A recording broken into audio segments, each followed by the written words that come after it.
Hello and welcome to season 4, episode 8 of Dualistic Unity. I am letting go more and more of any expectations whatsoever for where my life is going to go, for what I think I should be or shouldn't be. And through that letting go, I've found significantly more freedom and really just an excitement for what's to come, just a raw excitement, not the least of which being a very strong excitement for this episode to speak with Mike here. And yeah, couldn't be more pumped for it. And I agree. I think the more that we let go, the easier it is to dance and sing and enjoy and express and really align yourself with reality. It's not about the high-minded conceptualism, though that does help. It really is just about being yourself to the best of your ability. And on that note, we're going to get to our guest today very quickly. I do have 2 quick announcements, of course. The first is that we have a dating and relationship workshop coming up on February 4th and 5th. Tickets are available at dualisticunity.com. If you are a Patreon supporter, of course, you also get a discount. So keep an eye out for that on the website. Likewise, we have 2 tickets left for our April retreat in Port Alberni on Vancouver Island, Canada. It's going to be a 9-day retreat, a journey into being and relaxation where you can actually adapt and apply all the lessons that you've been working so hard to learn in your life, but tend to get pulled back into everybody else's crap. So it's a good chance for you to really be you. All that said, no more announcements to go. I'm happy to introduce our guest today, who is a singer, songwriter, musician, and all-around nice person. His name is Mike, but you would know him as Quinn XCII. He talks about presence, authenticity, self-empowerment. His lyrics are very meaningful, but aside from that, his conversation is very insightful and very deep, and we're very happy to have him here. Mike, if you don't mind just telling everybody a little bit about yourself and your interest in this conversation. I know that you tend to have a lot of media coverage in terms of your music, but you as a person are very interesting, and I'm looking forward to learning a little bit more about you. Oh, thank you, man. I appreciate that. I mean, I just gave you, we weren't even recording. I gave you my A+ response. Now I'm going to screw up and forget everything I just said. No, I think, I mean, where to begin? I think I've always been, I teeter on the term spiritual, but I've always felt a sense of lack, and at an early age, being raised Catholic, for example, like I never really, I don't know how to put it. I never left church and stuff fully fulfilled and fully like, yeah, this is it, you know, like it just, and even as a young kid, I recognized that. And so, in high school, I got into meditation, and in college and dealt with, I still deal with anxiety and depression and all that stuff, but it really put me on this path of just searching and seeking for really like what everything's about, I guess.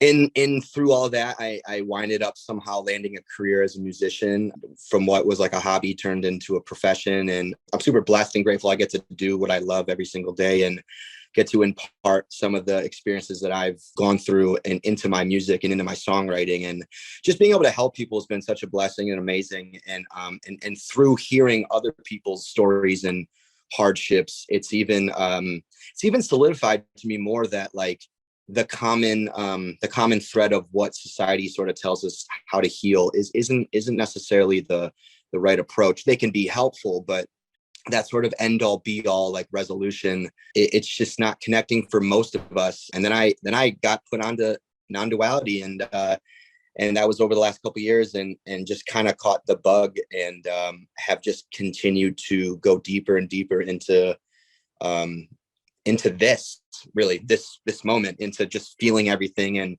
And Andrew, I love that you said you're letting go. And that's something I've been trying to deal with lately, or practice, I should say. It's just the art of letting go and accepting everything from a neutral standpoint. And I try to infuse that into my music. And it's really infused in this next album I'm putting out, which is coming out this Friday as a selfless plug. I might as well just say that for everyone's sake. It's called The People's Champ. It comes out January 27th. Check it out. I'm really proud of it, but I'm proud of it more deeply because it's really it's an album about just being and not becoming anything. And I think we're taught from a very early age that what we have is not enough, and what we have to do is strive and move forward and reach for something greater. And it's just a friendly reminder that you already won. You already everything you want is already here, and just don't judge it. And I think the second we do is when we get into these mental battles and we get put into a world of duality, and we look at things as good and bad. And I'm just learning to roll with the punches, man. Just like, yeah, just living life and enjoying it, and taking the lows as blessings just as much as the highs are. And what I was going to say before we started was, I was just in the cab the other day, and I'm here in New York, and it just dawned on me. I was like, we're all just professional allowers. We are literally a space of allowance, and that is literally our nature. And how dumb is it that we feel we have to make decisions and or not, maybe not make decisions, but just say certain things are bad, or certain things are good, or shut out certain things. It's like it's just so easier just to allow. It's the most pleasant, takes no effort. I don't know. So that was just something I wanted to mention the other day. It just dawned on me. I was like, holy shit, like this is all I have to do, and it's not even a doing, because you're already it. So that's awesome. I'm going to pass this to Andrew in a second, but I had a similar insight a couple of years ago, and it gave me this tremendous feeling of peace, which was that there's no one to ask and nothing to ask for. And oddly enough, despite how contradictory that sounds to the manifestation crowd, my life just opened up because I was in it. I wasn't looking for something anymore, and it changed everything. Yeah, I've really found through that letting go, and through the letting go of thinking I should be anything other than what I am, anything other than myself, and letting go of any expectations of myself, that state of relaxation, that state of kind of peace and just raw joy that you experience kind of informs everything else. It's not about, as Ray said, brought up the manifestation community, and we go back and forth with some people about that here and there, but that idea that you need something in order to be complete. What are you doing right now? You're manifesting a state of lack. So as long as you're trying to get somewhere, or thinking you should be something other than what you are, or feeling differently than what you're feeling, you're always going to perpetuate that lack. And it's until you let go of that. It's not about getting the thing. It's about letting go of your need to have the thing that allows that to flow and to continue on as you in every single moment. And so it's really cool to see it reflected in your music, especially Mike, because I love your music. I was on a walk with my dog right before this. Sun was out. I'm in Utah right now, so it's kind of cold, but like warmer day, and just kind of vibing out. So as much as your lyrics are deep, it's also just the music itself, just the beats can uplift people. So it's cool kind of hitting it from both sides. And especially recently, I've just noticed a lot of your music, especially the ones I've listened to on the new album so far, have a lot of depth to them. And so it's exciting. And so first thing I wanted to ask about, because I'm always very curious about this. I don't know how familiar you are with Jim Carrey and his whole journey with identity and whatnot. And kind of a big part of that, I think, was him being an actor and recognizing that, he's playing all these characters. It kind of allowed him in a way to see that, as much as he's playing these characters, maybe Jim Carrey is just another character he's been playing for his entire life. So I'm curious, with you having, a stage name, Quinn XCII, and then Mike being your real name, I'm curious how much that has impacted some of your deeper recognitions as into recognizing that, Quinn is a name you utilize, sort of an identity that you utilize on stage that isn't actually you. Has that helped inform you that maybe, the story of Mike, full of all the things that have happened in your life and all of that past that has come along with it, isn't exactly what you are either, because you've only ever been here now? Man, that's a great question.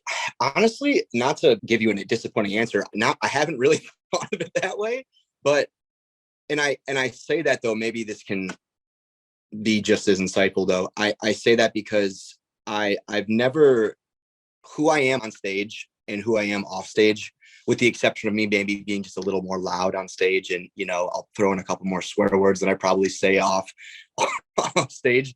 I'm pretty much the same person. I love that you asked that, though, because I have been following Jim Carrey's progression as I guess as not being Jim Carrey, and him realizing that that's not his true identity. But it's never dawned on me, honestly. And it's crazy though, like I follow a lot of Rupert Spira's videos, and he has this great story of, or it's not a story, but he has this great thing he always brings up. There's John Smith, the actor, and then there's King Lear, who the role that he plays in the play.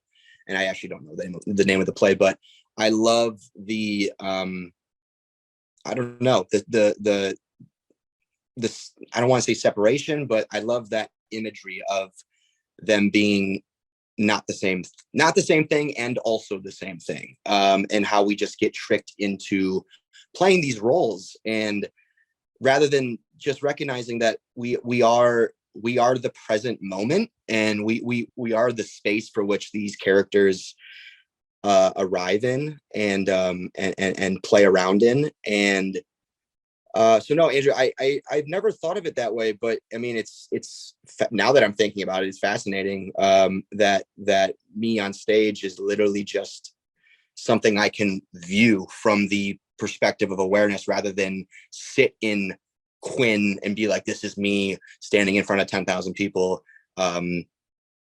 Yeah, that just kind of blew my mind for a second that you just said that. But speaking of Jim Carrey, one of his favorite quotes, or one of my favorite quotes that he said is, I wish everybody would get rich and famous to realize that it's not it. And I think that's one of the best quotes of all time. And I definitely am not suggesting I am at his level of fame or success, but I can, from the sliver of success I've had, I can also tell you that it's definitely not it. It's not, it's even though I get to do what I love for a living, like the mind still finds ways to convince itself that this isn't enough. And that's what really motivated me to get on this path of just of self-discovery. So but that's a great question though, and I hate that I didn't give you the proper answer that you were probably looking for. No, it's a perfect answer, because it's the answer you gave. It's interesting because people perceive you either as Mike or as Quinn, depending on their own bias, I think, and more or less the soup that they swim in. Like we were talking about this just before this interview, that a lot of the times when you're doing interviews, it's about the music and it's about the events and it's about your career. It's not necessarily about you, the person.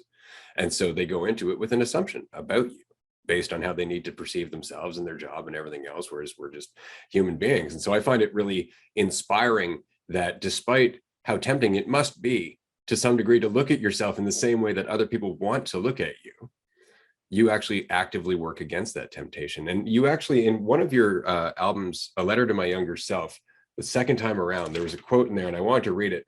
I've been living in hell, a prison of my identity. That line just rang right out to me, because it's absolutely true. We do that all the time. You even mentioned before that, trying to live up to your friends' expectations and never living up to them. I realize I'm paraphrasing terribly, but that insight, I'm very curious about that insight. I'm curious about that song as a whole, because that had to come from something in your life where you had a moment of self-reflection, in my opinion, because it rang so true in just how deep it was. And the song itself is about a second time around, reestablishing some reflection about your life and deciding what your priorities are. I loved everything about it. I just wanted to mention that. And I was curious where it came from. Yeah. Well, thank you, man. I appreciate that. Yeah, I mean, it was a song that really is rooted in what I resonated with. It's written about mistakes that I had made during that time, and feeling like I couldn't find forgiveness anywhere. I was like, where is it? I'm praying to God. Seemingly I'm too shy to ask people around me and bring up the subject. I don't want them to know about it. And then it just dawned on me. I was like, why can't I just forgive myself? Why can't I just, give myself that permission? And then it dawned on me even further than that who is it that's asking for the permission? Who is it that wants who wants to hear that everything's going to be okay? And that was a while ago. So I've definitely gone deeper into everything since then. But even that spark of like intuition, I thought was really interesting, and it just led me down that road. And that's kind of how that song came about. But I think what you said, Ray, about, and thank you for saying that, how it's, you find it inspiring that I don't go into sort of the image of Quinn and stuff. And look, I try my best to not do that, but I would say why I find that easy is because I just think that that overall energy, and you know, Quinn is a story, and that energy is so, I've got to a point where I don't feed off of that anymore, and it's not beneficial. And I think it's just because I'm seeing the light a little more these days. And it's just, it doesn't, I don't think I've ever been one to like hang my hat on my accomplishments or like my name and stuff, but especially as of late, I've realized how just silly and stupid it really is to assume that role. And that we are so much bigger than just, you know, a singer or a writer or a chef or a taxi driver. You know, there's so much more to this. And so to limit yourself in those ways, it just doesn't, it's not fulfilling. And so that's why I find it easy to not get sucked down that rabbit hole. I mean, there's definitely times where I might be a little diva-ish, but like for the most part, I try and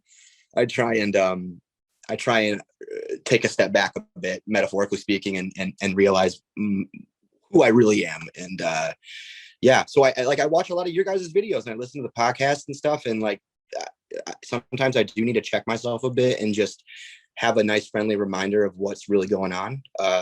But for the most part, I think I've gotten a good grip on just, I am not this body. I am not Mike or Quinn or whatever name you want to call me. And that I'm just much more than that. And that is much more comforting. So, yeah. Fuck yeah, dude. That's awesome. You're getting me more hyped even as this conversation goes. But yeah, I mean, it's a powerful recognition, that identity being a double-edged sword. Like, sure, you can hang your hat on all those things, but as soon as, you know, that hat gets unhung by something, then you're back in the shit. So instead of kind of riding that sort of, I don't know, egotistical mentality that has just there's no end to that besides, as you mentioned, here now. Like, this is the end of that journey, the journey nowhere, or now here. One of my favorite little quibbles there. But it's cool to hear that you've recognized that. And because there are a lot of people who, you know, get pretty rich, pretty famous, and we see it all the time. Like, they are oftentimes psychologically suffering the most because they are tying all of their worth to that idea that people have of them. And everyone has, you know, a different idea of that. So being able to let go of that and just be where you're at is probably the most fulfilling thing you can ever do in life. You know, we talk about it all the time, but it's cool to hear that you've been able to recognize that. And this sort of leads me into another question. You mentioned religion and growing up Catholic early on in your life, and kind of the suffering that came out of that, the lack of satisfaction coming out of every mass. So I'm curious, as you've progressed, you know, maybe it sounds like letting go a bit of the religious dogmas and deepening into where you're at here now and recognizing that the idea of you is not the reality of you. I'm curious about your relationship with the idea of God and how that has evolved from your days in religion and coming out of it, and just kind of what your thoughts are about that word right now.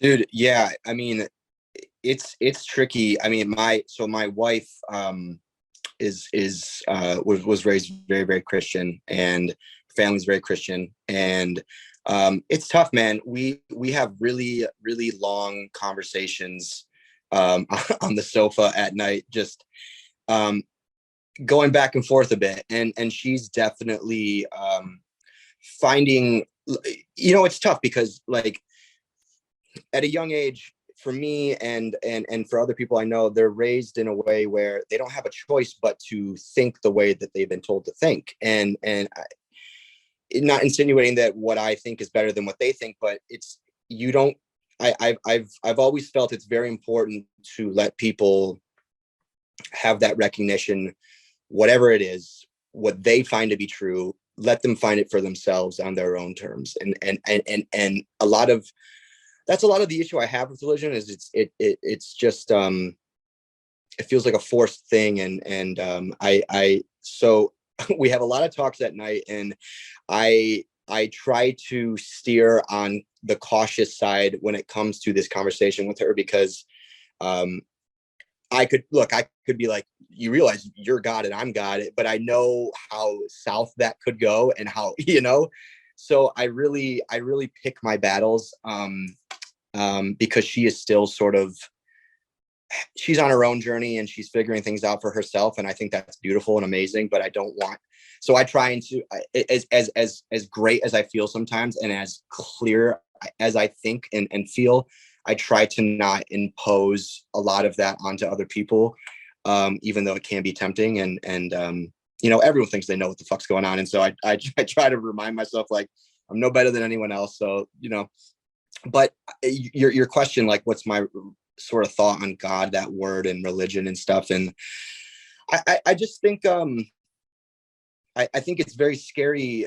for people to realize how powerful we really are. And even it's funny, like, if you want to talk about religion, like, you look at Jesus when he was proclaiming to everybody how he was the Son of God, but really what he meant was he is awareness. He is the I am. And everyone took that as, you think you're better than us. You think you're the guy that is going to lead us to the promised land. And then what happened? He was killed. And by no means am I comparing myself to him, but I think that is almost where, like, the scariness comes from, is that it can be terrifying to realize how really big you are and how you're not this limited form. Like, for me, the other day I was walking down the street and I was just like, I don't really feel amazing right now, but I'm taking everything as it comes because I know I'm bigger than this feeling, and I am the space for this feeling. And some days I actually wanted to ask you guys this. I'll finish my thought.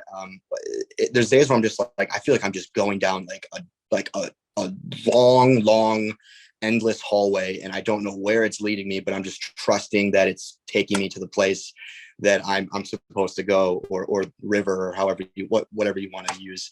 But that imagery, yeah, some days I'm just like, I really don't know what the hell's going on. So I'm trying to get better at just taking my hands off of the steering wheel a bit and just letting life take its course. And I think religion is just, I think people look at the word as God as a man in the sky who kind of points his fingers at people and judges them. And I see it bigger than that. I was very, very religious at one point, and when I had really bad issues with again, I still do, but like anxiety and depression, and I got hooked on like benzodiazepines when I was right out of college in LA. It was a really bad situation, and every night I would pray to Jesus and be like, why is this happening to me? Like please just make this go away, because I hadn't realized sort of the full scope of who I am, and I was relying on this imaginary figure to come and help me.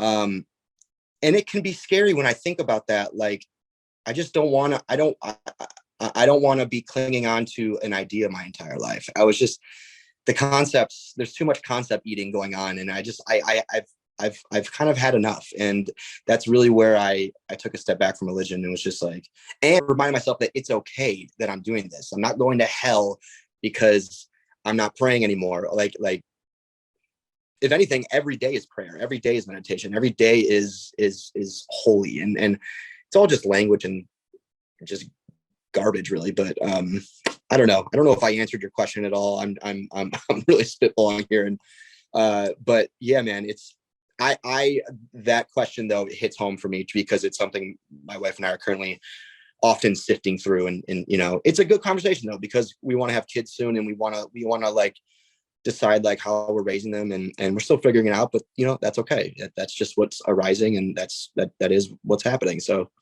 yeah. I think you answered that question perfectly. And I just wanted to say, as a father, it's a hell of a journey. You're going to have a good time for sure. But going back to your thought about Christianity, because I was raised Roman Catholic, I got beat over the head with that Bible just as hard for sure. And it is an interesting task to try and bridge the gap between non-duality and the Christian perspective, right? But there is a bridge there. I mean, as you know, Jesus was talking about the same stuff, but they perceive Jesus in a different way, kind of like the way people perceive you as Quinn, as opposed to Mike. And so how do we bridge that gap? Well, we got to find what they're talking about. And so I always like talking to Christians about just the difference between feeling confused or clear. Like, if we don't know when we're confused, how can we know when we're actually listening to God? We can't even have this conversation until we understand when we're confused. And so I just focus on that. And confusion always stems from thinking about myself. It always comes back to that fiction of me. Whenever I'm trying to feel in control, or as you said, understand where this goddamn hallway I'm in is taking me, right? That's when I get confused. That's when I start to trip up, and I get lost in panic, or I get lost in trying to feel better. And it really is just letting go, right? Exercising and practicing flow state all the time. But you know that it's just along the road. It's like, I'm getting stuck. It's like, only on yourself. Yeah. Yeah. Wow. I love that. Yeah. And it's so obvious when you're stuck. Like me looking at it right now, it's so obvious. But when you're in it, it doesn't feel like you're stuck. It feels like you're really spiraling out of control. And like, I had a bad panic attack last night, actually. And it's like, I knew what was happening, but it's amazing how powerful the mind can be. But once you sit in that awareness of clarity, it's just like, oh yeah, duh. Are you guys familiar with like the dark night of the soul and that whole phrasing of, yes, no? intimately? Yeah. Absolutely. Actually, I wanted to mention earlier that you were talking about an insight. We were talking about that song, and you were saying how you had an insight. Oh my God, I'm not kind of living for me. I'm living for my place in everybody else's life. That was the insight that changed my life. I had gone through a decade of the dark night of the soul. It was nothing but depression and self-loathing for a whole decade of my life, up until the realization that, I'm doing this to myself, and I was carrying all the weight with me. And that's what shed that. But that dark night of the soul, that dark period that you go through, it's important. It's almost necessary to a certain degree. What gets me, though, is that it's different for everyone. I had to pound my face against rock bottom numerous times to learn from it, whereas other people learn in a week or two. Yeah, man. I only ask because I feel like, just, I go in big ups and downs, and when the downs are happening, it's some shit is going on. And it's not until recently I just realized, like, I have to feel this. I have to really live into sink into what's happening. And it's Andrew and I have, it's one of our favorite sayings that if what you resist persists. And yeah, like, that just rings so true lately. And just the more you try and climb out, you're just digging yourself into a deeper hole. And it's just the courage to feel everything. And I'm really trying to get better at that. And it's amazing that when I do, how everything just slowly, magically sort of just starts to chill. But I have so many thoughts. I just have so many ways I could take this conversation. But for me, it's like, it's finding the courage to sit in it and to sit in the mud without knowing that by doing it, I know it's going to go away, but I'm not doing it to push it away, if that makes sense.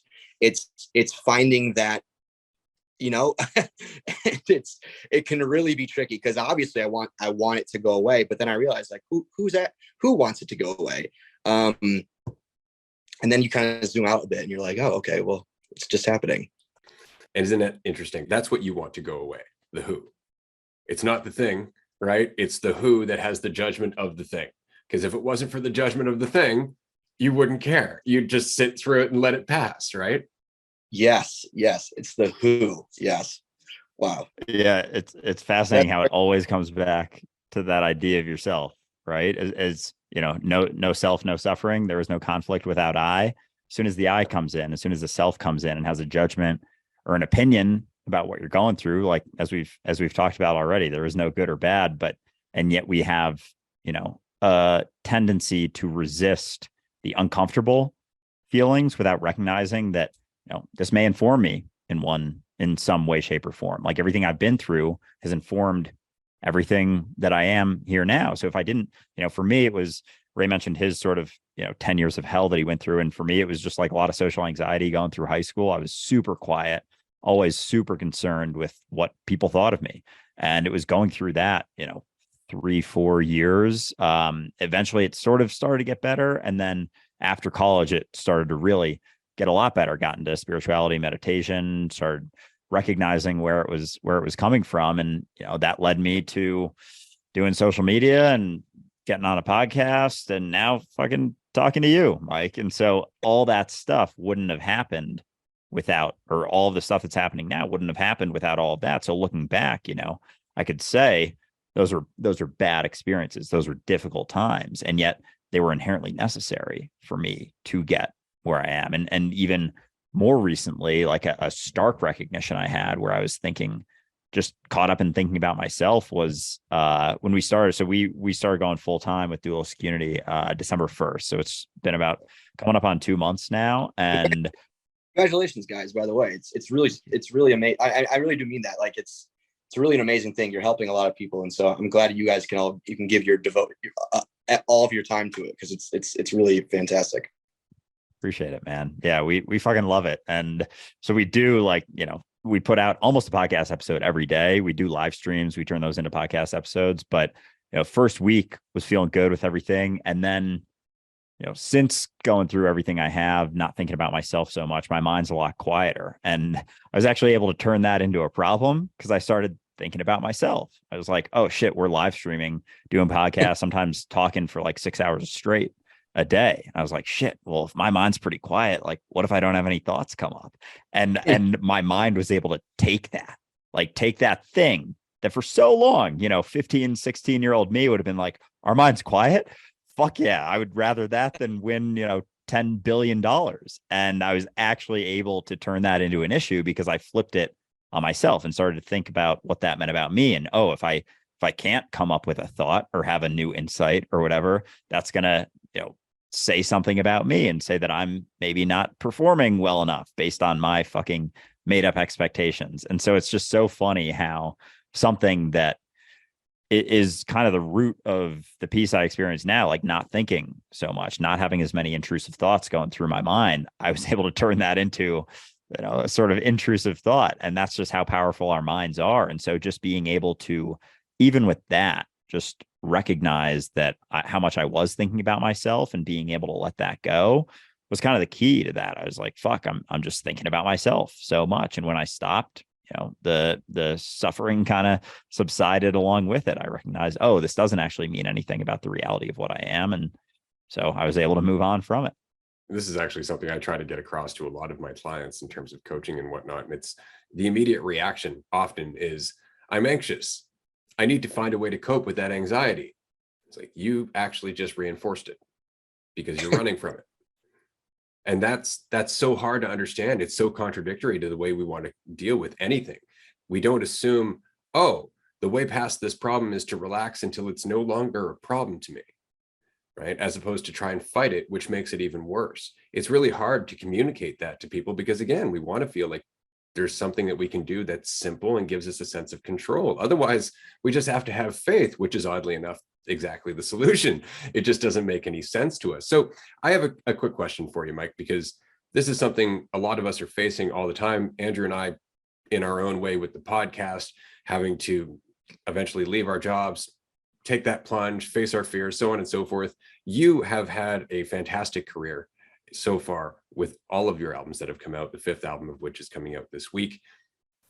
Obviously, you didn't hit the ground running with no doubt and no uncertainty whatsoever. And so that process of just pushing on and pushing on and pushing on, what do you think was the most useful insight or tool that you relied on when it came to either disregarding the inner narrative, which may have been doubtful, or pursuing on or pushing on with what you knew you wanted to do? Mm-hmm. Yeah, I think it's such an interesting thing to reflect back on, because I was if we go back a little further than me starting music, like I was an awful student growing up, and my mom, it went from joking to being very serious. She would be like, what are you gonna do? Like, what are you gonna do with your life? Like, I was getting bad grades in middle school, and then high school rolled around, and I kept getting bad grades. She's like, no, seriously, what are you getting? What's going on here? Like, what are we gonna do? And in high school was when I really got into music and writing music, and I just freaking fell so in love with it, in the process of it and creating, and it's all I cared about. It's literally all I cared about. And it's not that I thought learning in school wasn't important, but it's like I realized what I was meant to do at a very young age. And thank God, because I really mean this. Like, I don't know what I would be doing right now if I wasn't writing songs for a living. And but Ray, to answer your question, it was, oddly enough, man, it really was there was an inner calmness when it came to music. There was an inner almost assurance that this was the path that I was meant to follow. And every time I thought about it, and I know how crazy it sounds, because everyone every day they want to be the next, LeBron James, or I don't know, Drake or whatever. And that is an easy thing to laugh at and be like, wow, you're really setting your bar high here. And so the outside looking in, I'm sure people thought I was crazy. And I never folded from that inner peace that music gave me, and how it was really the only thing that made sense to me. I worked an insurance job out of college. I went to Michigan State, and I was making music then, but it didn't really pan out during college. Like, I wasn't getting any offers from record labels or whatever. And I had to take an insurance job out of college, and still on the side was making music. And I just let go of there's clearly some doubtful narrative happening in my mind, but it speaks to what we were just talking about. I just let go. I just trusted the process and never wavered in my belief that it would work out.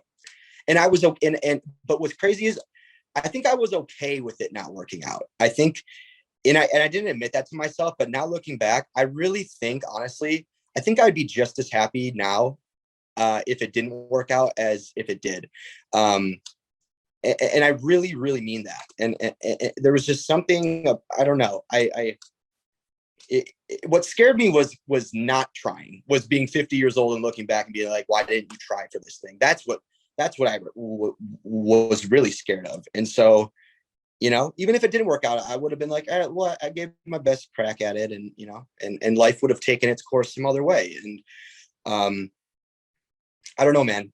There was always a very inner stillness when it came to music. It was like when I started writing or singing, it's like I felt like I was home. And you can say that was me following my destiny. You can say that, whatever, but that was my experience with it. And so yeah, to answer your question, like, there actually was like this kind of there was this dim confidence there. I wasn't shouting it from the rooftops, but inside I was very sure that things were working out the way they were supposed to. And I'm still sure of that. There's things that I'm still hoping will happen in my life, and I'm learning to understand that it's okay if they don't, because everything is neutral. I don't know. It's amazing to have that understanding now, and to take my anxiety attack from last night as something that, was going to lead me to something greater, or to take my downfalls as something that's going to push me to a better point, or to take my achievements and know that they might bring some sorrow. I don't know. I'm rambling now, but it's just understanding that this whole thing is a flow, and yeah, but I always felt pretty good about music. I don't know why. I could not tell you why. I think from the sounds of it, it's just because you don't think about your character as much while you're doing it. As you said, you feel home, right? It's just something that you're doing for its own purpose. There's enthusiasm behind it. It's very much the way I feel about this conversation. I could have this conversation forever, and it's because I feel home here, right? This is just where I'm not thinking about anything else except what I'm doing. And what's interesting is that conversation then spilled over into the rest of my life, in the same way that your music and the lessons that you learned in nurturing and cultivating that underlying calm, recognizing like, right, that's home. I can just keep focusing on that, and things will work out however they work out. Well, if you can take life like that, then you've got everything you need. Every moment is exactly what it needs to be for its own purpose, right? And that's ultimately the practice I think that we're all trying to master. Yeah. Wow.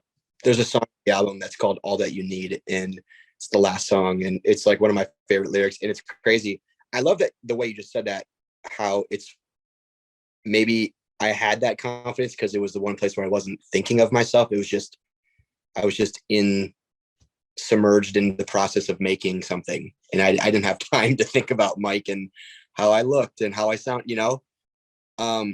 and my favorite song on the album is the last song on the album. And I'm excited for you guys. I'll have to send you the album, by the way.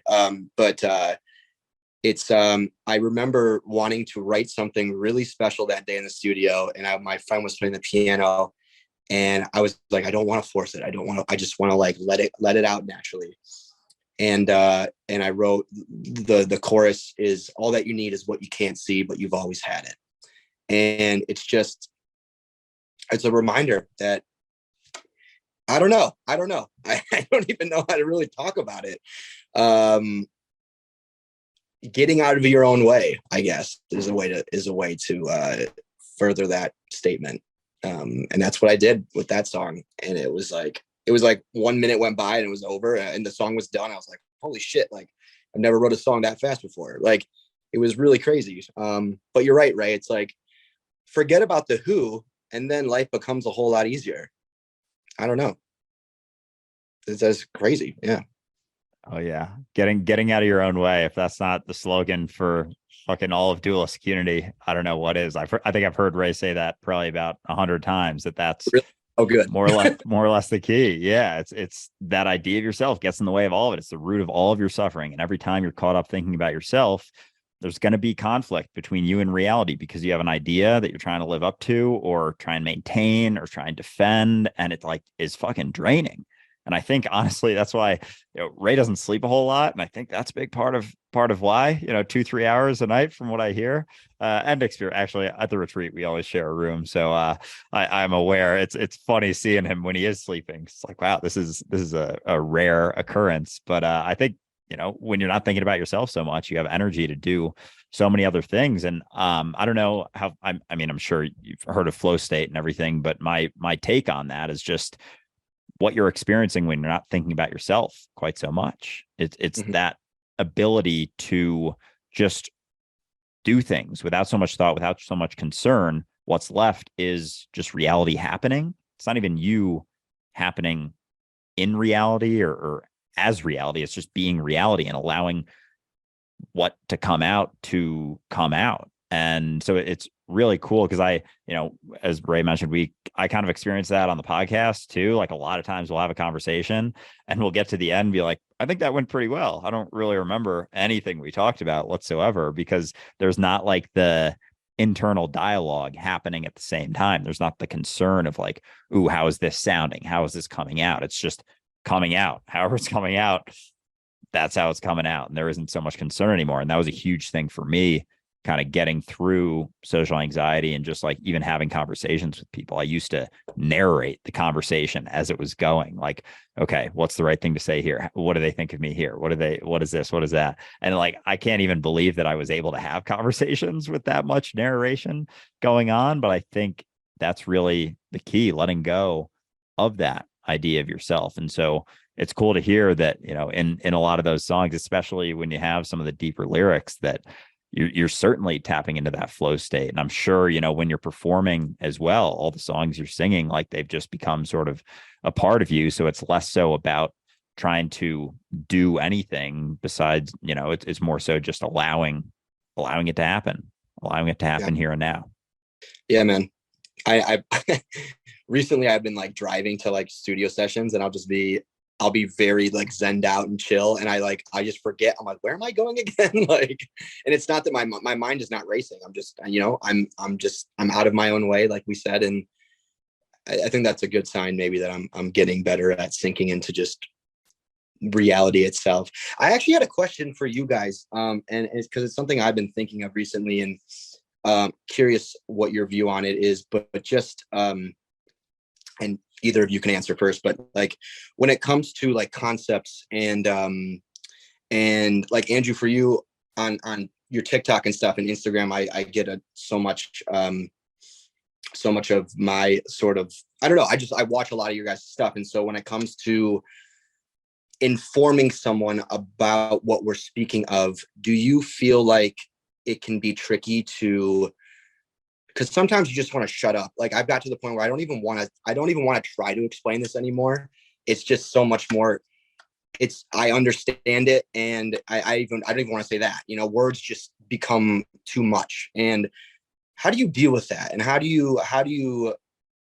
do you know what I'm getting at? Like, how do you deal with because concepts are helpful. They're pointers, but at the end of the day, like the pointer is not the truth. It's not the thing we're actually talking about. So can you speak a little bit on that? And it for me, should I focus more on just what's happened? I don't know. I'm just going to shut up and one of you guys answer that. It's a fantastic question, Mike, for sure. And as Krishnamurti said, the messenger is always a traitor. I'm going to pass this over to Andrew and let him give you his take, because I've been on this journey for like half of my life. I'm in my 40s now, so I have a slightly different answer than Andrew. One that's come through, again, hammering my face against the wall numerous times for many, many years. So I'll pass it to Andrew first, and then I'll give you my answer. All right, got it. Yeah, no, honestly, I deal with the same sort of stuff sometimes. Like we were on a together as guests on a podcast the other day, and they were like, "Can you describe dualistic unity for us?" And I was like, kind of fumbled through it, and I was like, "It's this. It's definitely not that. It's definitely not that. It's this." And sometimes it's easier to say it's like, what is real or what is the truth. It's easier to tell someone what it isn't. And even just as you were describing right there, that the pointer is never the truth. That's what it comes down to. The description is never the described. Like if people can understand that, that's what allows the conversation to unfold. Like you are never what you think you are. That kind of allows it to progress in that way. So it's not so much about, because it is hard to have a super succinct sort of answer. Like what I've kind of been using recently is it's a conversation about the reality that you're never what you think you are. And someone usually is like, I don't know what that means. But that leads to, a conversation. What do you think you are? And understanding that, you're not that, because those are all going to be concepts, ideas. The idea of yourself typically is entirely rooted in the past. But if someone can recognize that they've never actually experienced the past, they're relying on an idea that of just things that have been, their accomplishments, their experiences, their traumas and whatnot, but they've only ever been here now. The only experience they've ever had is here now. And so for me, it usually just becomes a discussion. It's like I'll lead with a couple things. Sometimes I'll even say it's about the recognition that you're God, and just see where that goes. That can get, as I'm sure you can imagine, a whole plethora of potential responses. But usually my go-to recently has been about the recognition that you're never what you think you are. And beyond that, you have limitless potential, and you're only hindered by the idea of what you think you are, is the limitations that you experience in your life. I guess for me, because I came out the gate after a decade of hell free and went, oh my God, I have to tell everybody about this. And I just kind of went nuts and talking to everybody about anything that I could get across. And I started to realize over time that you can be very good at this conversation. You can talk about all those high-minded concepts. You can get into the whole non-duality shtick, but it really doesn't mean anything depending on where you're coming from. And I think that was the problem. So somebody said to me when I was about Andrew's age that there's a such thing as being heavenly minded, but no earthly good. And it tore me down by about 5 pegs. I went, oh, that's what I'm doing. And so it dawned on me that it's not about saying it, it's about embodying it. Like we're talking about getting out of our own way. And yet we get into a conversation and we start thinking to ourselves, well, what's the right way to talk to this person? What's the right way to address them or get this point across? Oh my God, I'm thinking about myself. I'm actually getting in my own way, trying to figure out how to communicate, how to not get in your own way. And so now it's just be it. Just take in everything that you're learning and make it yours. And so when I came out of the rainforest on Vancouver Island, because I was there for like 8 months in the bush just trying to apply all this stuff, and I formed a YouTube channel. And in that YouTube channel, I was espousing all this great stuff, but people started to look at me a certain way. And it's because I was still looking at myself a certain way. I still wanted to feel really good about knowing all this stuff. And I still wanted to, have this perception of myself, like I was more intelligent and more clear than I was previously. And it was coming across in everything I said. And so I walked away, I shut it down. And for the next 10 years, I just stuck to myself because I'm the one who needs to know it, not anyone else. And now it's my general state of being that comes across. When people talk to me, they realize I'm not looking for anything from them, and they can relax a little bit. And then if they want to, because as you know, you can't force anyone, you can lead a horse to water, you can't make it drink. But as I've said to Andrew, you can look it in the face and tell it like, this water's awesome, and really enjoy it yourself. And that might inspire it to have a drink. And that's the best we can do, is just be the message. You know, it's like Marshall McLuhan, the medium is the message. You are the message. The words are almost irrelevant. Yeah. Yeah, that's where I'm at right now. It just seems exhausting to try and put it into words. Although I'm going to try and put it into words right now. It's almost like being okay with disappearing, you know, like, and that sort of like abyss, and that like I was describing earlier, that like dark hallway that I feel like I'm going down, or like sinking down in the ocean, and I'm just realizing it's not happening to anybody. Trying to get better at that, but who's to get better at that? I can hear the hypocrisy in what I'm even saying, but Ray, I like that. It's like when you think about trying to get out of your own way, you're getting in your own way, you know? And also I realized I've not been muted this entire time, so I'm sorry you're going to have a lot of my laughter during this episode, but yeah, I think, I don't know, man. You just kind of gotta, you get to a point where everything is already it. And so when you realize that, what is there to talk about? And even talking about it is it, obviously, but I don't know. You can just sit here perplexed. And that's kind of where I'm getting at. I'm just like, I don't even know what to do anymore. But whatever you want to do. That's the thing, right? Is that as soon as you understand why you're doing what you're doing, as soon as it's not coming from that toxic illusion that you lack something, it's whatever you want to do, because it's just you watching yourself unfold, witnessing how vast and capable you are. That's the best part. As soon as it's not about you proving anything to anything, it's just you being everything that you've been, which is amazing. It's miraculous to watch. And that's the whole lesson, is just getting out of the way, right? But I just wanted to say, because I know we have to wrap up very shortly, you have a limited amount of time, Mike, it's been an absolute pleasure talking to you, walking along this path and stopping yourself from time to time going, do I know what I'm talking about, is really, really healthy. But on the other hand, give yourself some credit for how much you already see, and have faith in the process, because you are the process. And so it's an absolute pleasure. And I just wanted to say thank you for all of the insights that you've shared with our community here. I really hope that we get a chance to have you back on the show again, and even coming to one of our retreats one day, because I would love to sit down and shoot the shit with you about psychedelics and awareness and letting go and everything else. Yeah, man, I was gonna message Andrew on the side, but yeah, I wanna try and get more information on coming out to one of those, because they sound incredible. I've always wanted to go to Vancouver Island specifically, so that one seems amazing. Yeah. So, but Ray, thank you for saying that. I feel the same way, guys. Thank you for having me. I mean, like you said earlier, I could have this conversation forever. So we'll have to do it again sometime, or in person. But yeah, man, just happy to be here. You know, just trying to be the process, like you said, and it's crazy. I don't know. Absolutely. It's a complete shift, and it's a different sort of mentality. It's not what everyone's doing right now, quite frankly. And I get a lot of questions like, okay, Andrew, like if I'm whole and complete as I am, then what should I even do?